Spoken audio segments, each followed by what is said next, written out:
very crowded. The new students quite slowly in a park are jogging.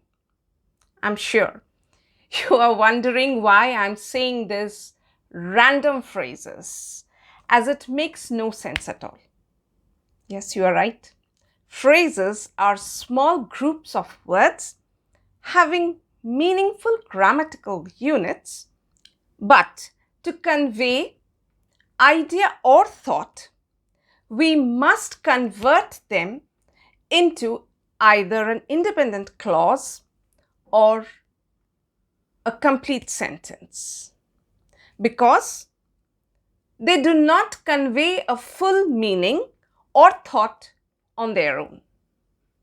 Phrases play a very important role in higher complex items of transformation of sentences from simple to compound or compound to complex and vice versa, which will make your writing exquisite, strong, and impactful.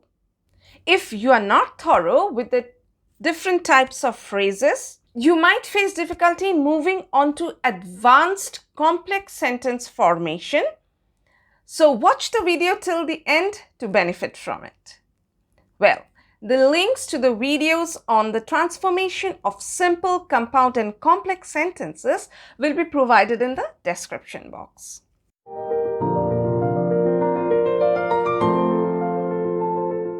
Hello, I'm Seema from Edufinite. Now that you know that learning different types of phrases is important, as it will enhance your writing to the advanced level. So are you ready? Without much ado, let's begin. Now, what is a phrase? Well, phrase is a small group of two or more words without a subject or a finite verb, and it functions as a meaningful grammatical unit within a clause or a sentence. But on its own, it cannot convey the whole idea or the thought. So, if a phrase, if it's kept on its own, you will never get a complete idea. It is a grammatical unit definitely, but it will not convey you the whole idea. It will just give you a part, part of it. But you will never have a subject in it, neither will you have any finite verb in it. So it's different from a clause or a sentence, but it is incorporated within a clause or within a sentence, and then only it can express its full idea or thought.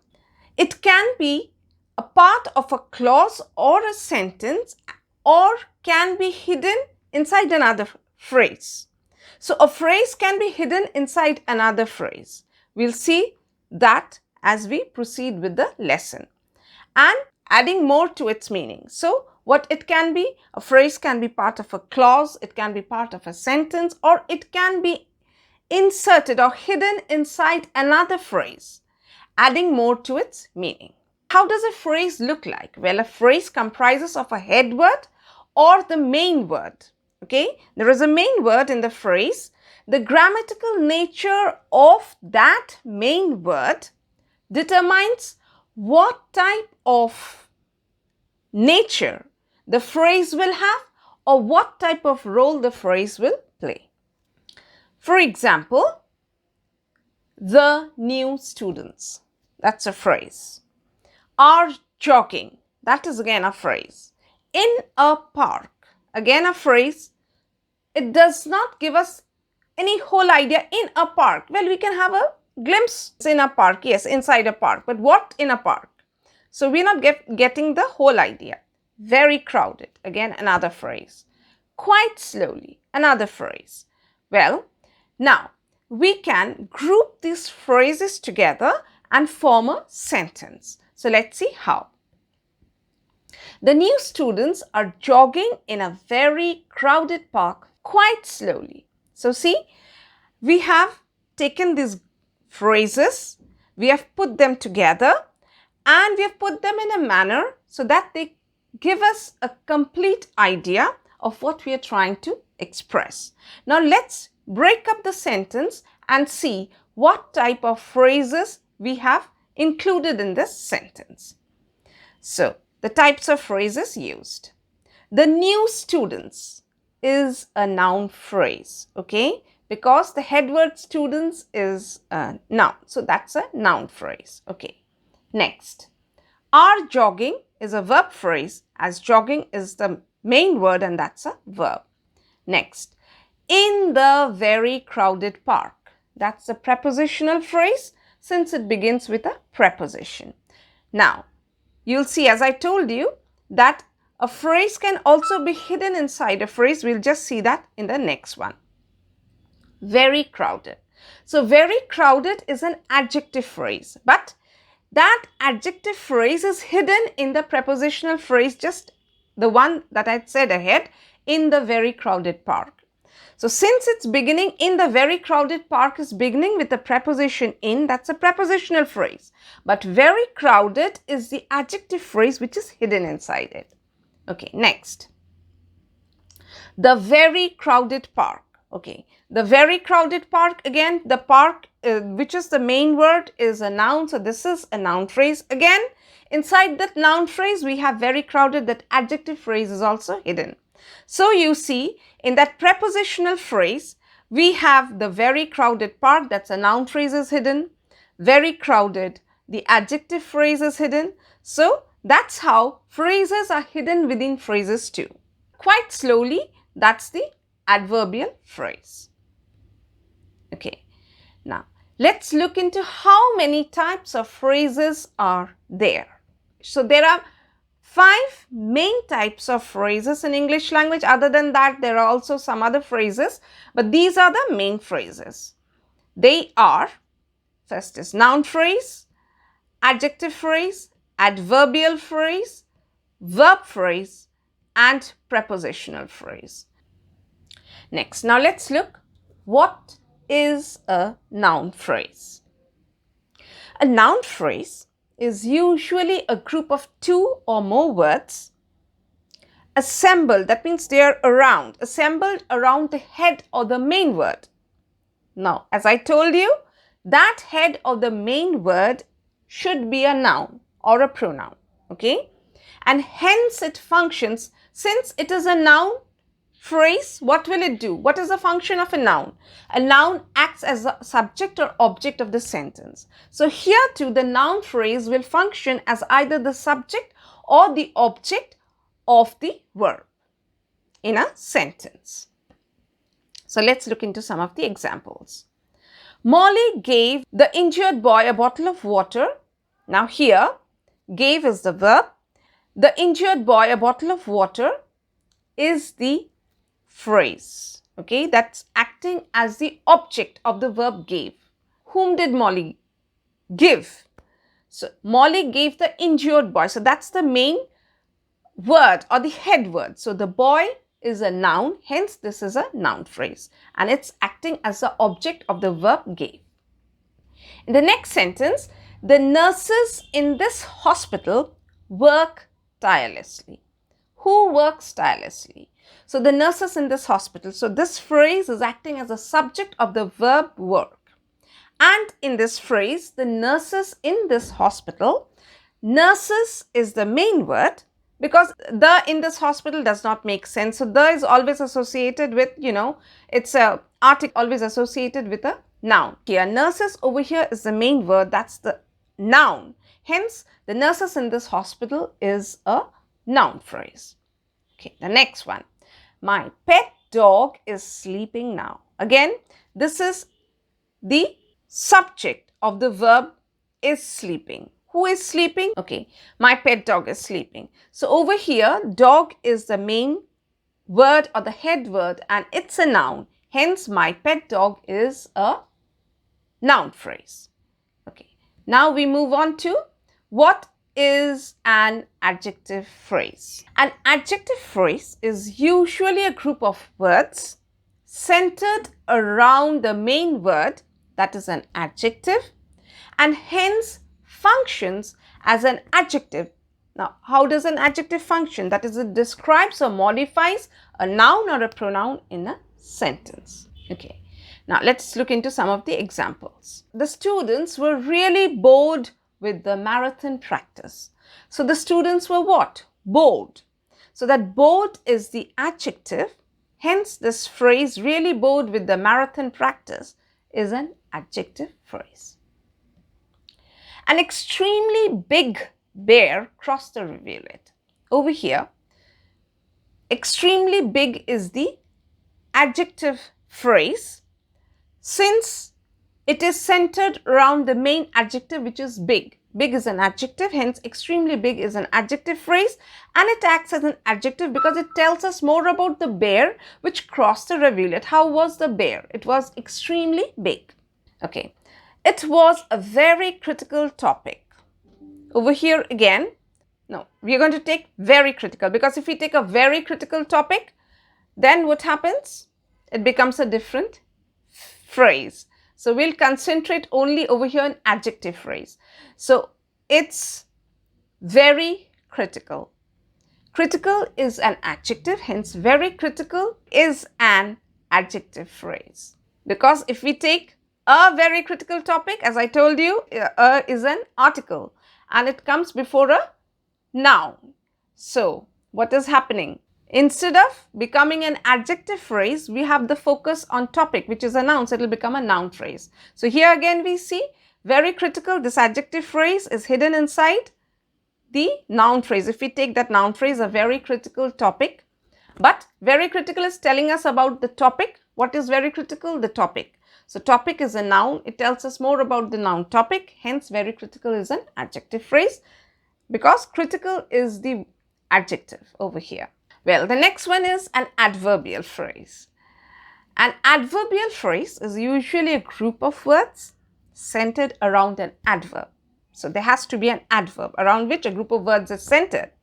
And since it's centered around adverb, so what will happen? This group of words will also function as an adverb. And what's the function of an adverb? It will describe or modify a verb or an adjective or maybe another adverb in a sentence. So an adverbial phrase explains the whys or hows or wheres or whens of the verb, adjective or another adverb. So it tells us why that is taking place or how it's taking place, or it's just describing about the adjective more, like extremely beautiful. It can tell us more about the adjective, or very slowly. Again, slowly is an adverb, so very, you add that very and it becomes an adverbial phrase. Very slowly, with slowly as the adverb and very as again another adverb, qualifying an adverb. So that's the adverbial phrase. So let's look into some of the examples. Meena will complete it early tomorrow. So early tomorrow, when will she complete it? Again, when? Early tomorrow. So tomorrow is an adverb. So early tomorrow is an adverbial phrase. Next, the old horse galloped very slowly. So how did the old horse gallop? Very slowly. So again, that's an adverbial phrase with slowly as the adverb, main adverb. Next, Harsh jogged as fast as possible. So how did Harsh jog? As fast as possible. So this is an adverbial phrase, and over here the fast is the main adverb around which the group of words is centered. As possible does not make sense. As fast as possible. So the fast is an adverb around which these words are centered, and it functions as an adverbial phrase. Next we have what is a verb phrase. So a verb phrase consists of a main verb and any modal and or auxiliary verb, that is helping verb. It will have a modal verb, or it might not have a modal verb. It might have an auxiliary verb with it, or it might have both. So that's how a verb phrase is formed. It functions as a verb in a sentence. Usually the main verb comes at the end in the verb phrase. So let's look into some of the examples. The clock might have been repaired by now. So maybe you have given the clock for some repair work. So I'm saying by this time, by now. So the clock might have been repaired by now. So might have been repaired. This is the verb phrase with the main verb is repaired because that's the action verb, repaired.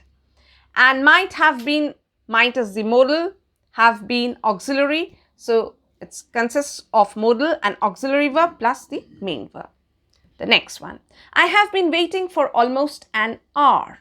Have been waiting is the verb phrase with waiting being the main verb, because waiting we know that's the action word, hence that's the main verb, and have been is again the auxiliary accompanying it.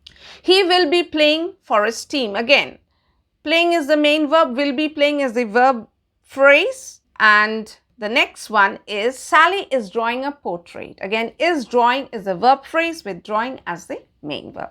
So I hope you've understood what is a verb phrase. Next one is, what is a prepositional phrase? Okay. So now a prepositional phrase consists of a group of words that begins with a preposition which is followed by a noun phrase. Okay. Because a preposition is associated with a noun, hence a preposition will always be followed by a noun phrase which is its object. So it acts as its object because it tells about that noun phrase. It's about its position or where it is. It functions either as an adverb or as an adjective. So it is a prepositional phrase because it begins with a preposition, but it has certain function. It functions as an adverb. That means it will tell us more about the verb, or as an adjective or tell us more about the noun. So the examples are, Rita lives near her school. So where does Rita live? So it's telling more about the verb, near her school. So near is the preposition and her school, that's the noun phrase. Because school is the noun, so her school is the noun phrase, and near her school, near is the preposition, so that's the prepositional phrase functioning as an adverb. The car was parked behind a large old bus. So behind a large old bus is the prepositional phrase as it begins with a preposition behind. Now, behind what? A large old bus. So that's the noun phrase which is acting as its object. And now, what is it telling about? Behind a large old bus. What is behind a large old bus? The car was parked. So where was it parked? It's telling us more about where was the car parked. So where? That means that's an adverb telling us more about the verb parked. Next, the dog jumped over the wall. So over the wall is a prepositional phrase beginning with the preposition over. The wall is the noun phrase. Now, it tells us what about what? How the dog jumped over the wall. So it's functioning as an adverb. Next, we have the difference between a phrase, a clause, and a sentence. So we've been saying that a phrase, a clause, phrase can be inside a clause or inside a sentence. So let's look what's the difference, basic difference between a phrase and a clause. Well, I won't be, giving out all the details about the clauses. If you want to know more about them, you can click on the links provided in the description box about the clauses. Well, as we've already learned, a phrase is a small group of two or more words. It does not have a subject. Without a subject, or a finite verb. So that's important. A phrase will never have a subject or a finite verb and functions as a meaningful grammatical unit. It functions as a meaningful grammatical unit because it has certain grammatical value. Okay. Within a clause or a sentence. So it's always within a clause or a sentence, but cannot convey the whole idea or the thought on its own. So that's the main definition of a phrase. I hope you've understood by now. Well, the next one, let's look into the examples. The people in the train. So that's the phrase. The people in the train, we have a little focus. The people are inside the train. Yes, that much, but nothing more. The people in the train. No action is involved over here. So since action is not involved, so there is no verb, so there can be no subject. So there is no subject, no verb. Were talking. Now, were talking is again, what is it? It's a verb phrase. So it does not have a subject. Verbs are there, but You cannot connect it because there is no subject. Next, whereas what is a clause? A clause is a group of words having a subject, can be a noun phrase, and a finite verb or a verb phrase that has a relationship, that is, it conveys full information about what that subject is or is doing. So, what is happening? The clause will have a subject, it will have a finite verb, and it will give us the idea what the subject is about or what the subject is trying to do. So, let's look into an example. Now, the phrases that we have just used, we'll convert that into a clause. The people in the train were talking. So, if we place them together and put a full stop, what happens? The people in the train were talking. So, who were talking? The people in the train. So, we have a subject, we have a finite verb, and it is giving us some idea. Now, let's look into what a sentence is. A sentence follows the pattern subject plus verb plus object. A sentence will always have an object. Okay? Without an object, it's a clause. But when there is a subject, verb and an object, then that becomes a sentence. That's the word order in a sentence. So let's look into the example. So the one which we had as a clause, we'll add another phrase, turn it into a sentence. The people in the train were talking quite loudly. So the people in the train, that's a subject, were talking is the verb, and quite loudly is the object. By now, I think you've understood. Were talking is the verb phrase, quite loudly is the adverbial phrase, yes, and the people in the train is the noun phrase. So these three phrases together have formed a complete whole sentence, which is giving us a complete whole idea. So that's all for today. Hope the lesson was helpful. Let me know your thoughts about it in the comment section. I'll be back soon with a new lesson. Till then, take care, stay safe, be happy.